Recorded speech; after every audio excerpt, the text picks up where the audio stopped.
Now the story of an American mother who has gone to extreme lengths to try to get custody of her sons from her ex-husband in Argentina. Her tactics have made headlines all over the world, and her case centers on one key question about the reach of a mother's love. Is she breaking the law by doing what's best for her children? Juju is here with a story. Well, George, it is an epic custody battle if you think about it. It's dragged on for a decade in court charges and countercharges. The latest tactic, a mother and sons chaining themselves literally to a pole outside a courthouse in Argentina in a very dramatic, very public appeal to the judges deciding the custody of this case. It's a case of he said, she said, with two boys, 14-year-old Brandon and 16-year-old Dylan, caught in the middle of an international custody battle, torn between two parents and two countries. On one side, an American mother, so desperate to protect her sons from an allegedly abusive Argentinian father, she chains them to a pole to protest a court order in Buenos Aires, forcing them to stay near their father. We're suffering our own oppression and our own prison type thing.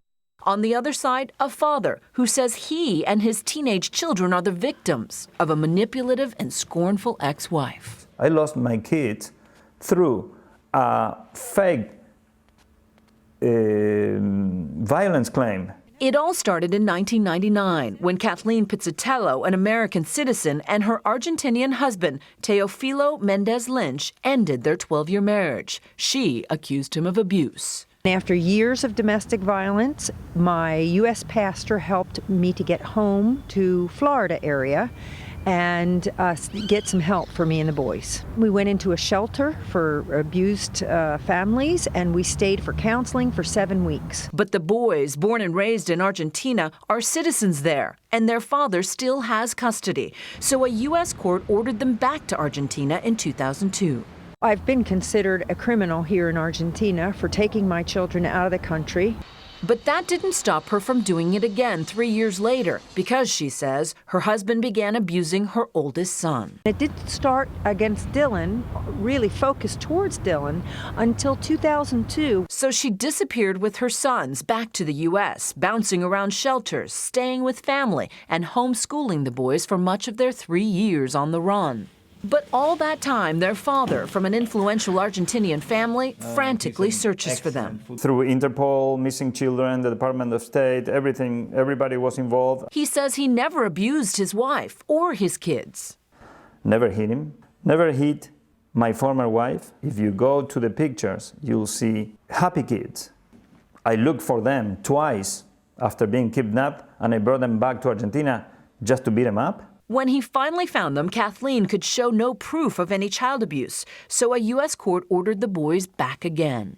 Dylan is adamant that his father was violent with him. One time, he says, just for asking to go back to the U.S. He broke my finger. He threw me down a staircase. He threw me against a mirror. He threw me against walls. And Dylan says he has proof. I have been hospitalized for abuse from my father. This is something that we have medical reports for. His father has never been charged with child abuse. Instead, he claims his son has been brainwashed by his mentally unstable ex-wife. It's the mom's influence, built up in 10 years of emotional kidnapping, threats of her disappearing, killing herself, abandoning the kids. My two sons are the whole thing that I love the most in my life. Now it's up to the Argentinian courts to sort through the heartache and the drama. One family court's psychological evaluation of Kathleen found her to have, quote, psychopathic tendencies. But another granted her temporary custody of the boys in August of 2008. Their father has barely seen them since. This court has taken my childhood and really destroyed it, because this is my childhood. I don't remember a time when this hasn't been an issue in my life.